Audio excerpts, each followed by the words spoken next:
আসসালামু আলাইকুম ওয়া রাহমাতুল্লাহ। দেশ ও বিদেশে দূরে ও কাছে সম্মানিত দর্শক ও শ্রোতা মণ্ডলী, আপনাদেরকে জানাচ্ছি আন্তরিক অভিনন্দন এবং মোবারকবাদ। আজকে একটি গুরুত্বপূর্ণ বিষয় নিয়ে আপনাদের সামনে আলোচনা করতে চাই, যে সব পাপ থেকে মুক্ত থাকা দরকার। অত্যন্ত গুরুত্বপূর্ণ একটি শিরোনাম, যে সব পাপ থেকে মুক্ত থাকা দরকার। কারণ হলো, আমাদের ব্যক্তি জীবনে অনেকগুলো পাপ কাজ আমরা করে থাকি, অন্যায় করে থাকি, খারাপ কাজগুলো করে থাকি। যেই পাপ কাজগুলো করার কারণে আমাদের ব্যক্তি জীবন, পারিবারিক জীবন, সামাজিক জীবন, রাষ্ট্রীয় জীবন নানাধিক আমাদের সমস্যার সম্মুখীন হতে হয়। সেই সকল বিষয়গুলো নিয়ে আমি আপনাদের সামনে গুরুত্বপূর্ণ কিছু কথা আলোচনা করতে চাই। এক নম্বর হচ্ছে অন্যের মাল আত্মসাৎ করা। আমাদের সমাজে একটা জিনিস অত্যন্ত গুরুত্বপূর্ণ, সেটা হলো নিজের সম্পদ যা আছে সেদিকে আমাদের খেয়াল থাকে না। অন্যের সম্পদটা আমরা কিভাবে কুক্ষিগত করে নিতে পারবো, সেই চিন্তাটা আমাদের মাথার ভিতরে কাজ করে। অন্যের সম্পদ, অন্যের মাল আত্মসাৎ করার কারণে ওই ব্যক্তিটা ক্ষতিগ্রস্ত হয়ে গেল, অর্থনৈতিকভাবে, মানসিকভাবে সে বিপর্যস্ত হয়ে গেল।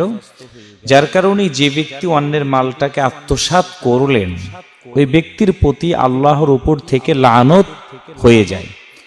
আর আল্লাহর পক্ষ থেকে যখন কারো উপরে লানত হয়, ওই ব্যক্তিটা তখন আর কখনো সফল হতে পারে না।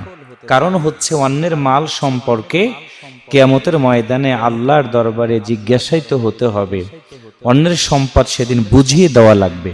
কাজেই আমরা এক নম্বর কাজ হচ্ছে অন্যের মাল কখনো আত্মসাৎ করব না, অন্যের মাল আত্মসাৎ থেকে আমরা বিরত থাকব। দুই নম্বর হচ্ছে ব্যভিচার করা। আমাদের এই সমাজে ব্যভিচারের পরিমাণটা এত বেড়ে গেছে, বেড়ে যাওয়ার কারণে আমাদের এই সমাজে অশান্তি যেন সরে যাচ্ছে না, অশান্তি যেন দূর হচ্ছে না। ব্যভিচারটা আমরা বিভিন্নভাবে মানুষগুলো করে থাকে, ধর্ষণ করে থাকে, মানুষের সাথে খারাপ কাজ করে থাকে, জেনায় লিপ্ত হয়ে থাকে। আর জেনায় যেই ব্যক্তি লিপ্ত হয়ে থাকে, ওই ব্যক্তিটা অত্যন্ত খারাপ একটি কাজ করলো। আর ওই খারাপ কাজ করার কারণে ওই ব্যক্তির প্রতি রহমত উঠে যায়, আল্লাহর লানত হয়ে যায়। আর জেনাকারিনীর জন্য গুরুত্বপূর্ণ শাস্তি কোরআনুল কারীমের ভিতরে আল্লাহ তাআলা বলে দিয়েছেন। আর জেনাকারীদের সাথে ব্যক্তি জীবনে সম্পর্ক রাখা একজন সুন্দর মানুষের জন্য সম্ভব না। একজন মুসলমান হিসেবে যখনই জানতে পারবে যে লোকটা প্রকাশ্যে ব্যভিচার করে, জেনার কাজে লিপ্ত হয়, অন্যায় করে, খারাপ কাজ করে, মুসলিম হিসেবে ওই ব্যক্তির সাথে কখনো সম্পর্ক রাখাটা উচিত না। দুই নম্বর কাজ হচ্ছে ব্যভিচার করা থেকে দূরে থাকতে হবে। তিন নম্বর হচ্ছে ওজনে কম দেয়া। আমাদের সমাজে এই বিষয়টা অত্যন্ত গুরুত্বপূর্ণ। ওজনে কম দেওয়ার ক্ষেত্রে অনেক ব্যবসায়ীরা অত্যন্ত পাকা। ওই ব্যবসায়ীরা যখন কোনো মহাজনের কাছ থেকে জিনিসপত্র কিনবে, তখন অনেক সুন্দর করে হিসাবটা বুঝিয়ে নেবে, ওজনটা বুঝিয়ে নেবে। কিন্তু উনি যখন ওই মালগুলো বিক্রি করে দিবে, তখন ওজনে কম দিয়ে গ্রাহকের সাথে প্রতারণা করা হয়। গ্রাহকে যখন টাকা দিয়েছে 1000 টাকার জিনিসের দাম 1000 টাকায় দিয়েছে, উনি যখন 1000 টাকা নিয়ে 900 টাকার জিনিস দিয়ে দিলেন, ওই ব্যক্তিটা খারাপ কাজ করলেন, ওজনে কম দিলেন। টাকায় দেখবেন, আমি কারো নাম ধরে বলছি না, আমাদের এই দেশে ওজনে কম দেওয়ার লোকের সংখ্যা অনেক বেশি। আমরা চেষ্টা করব ব্যবসার ক্ষেত্রে বিভিন্ন জায়গাতে যখন আমরা মাপার কাজ করব, আমরা কখনো ওজনে কম দিয়ে মানুষকে কষ্ট দেব না, মানুষের কোনো ক্ষতি করব না। 4 নম্বর হচ্ছে বিচারে ইনসাফ না করা। এটা অত্যন্ত গুরুত্বপূর্ণ একটি বিষয়। আমাদের এই দেশে যারা বিচারকের দায়িত্ব পালন করেন, তারা বিচার কার্য করেন।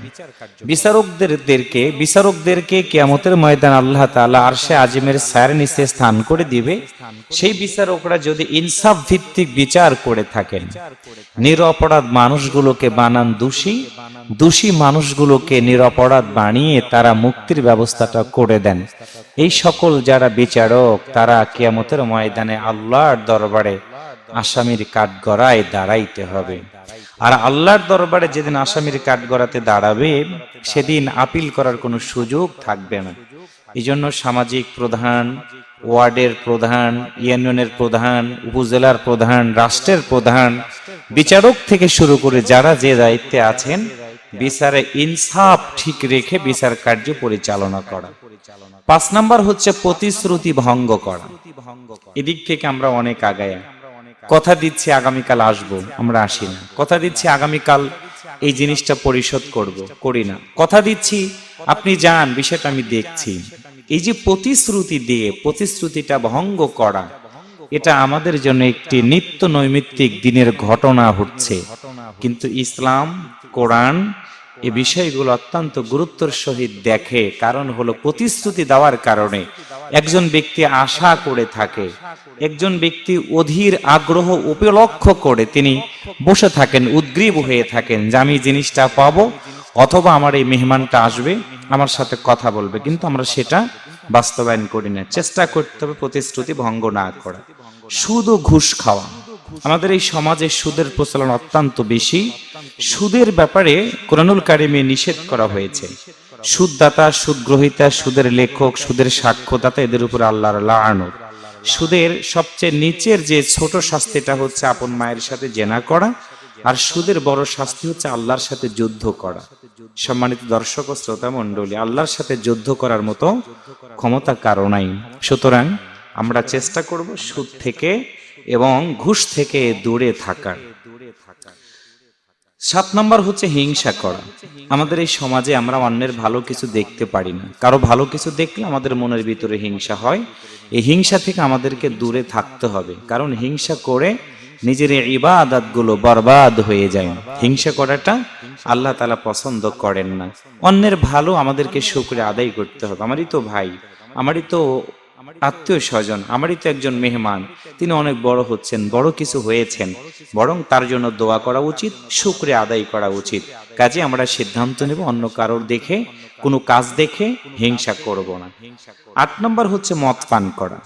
ধনীর দুলালিরা বিশেষ করে মদ পান না করলে তাদের জন্য কেমন যেন হয়। মদ পান থেকে আমাদেরকে দূরে থাকতে হবে। মদ একটি নেশা, এই নেশা থেকে আমাদেরকে সদা সর্বদা দূরে থাকতে হবে।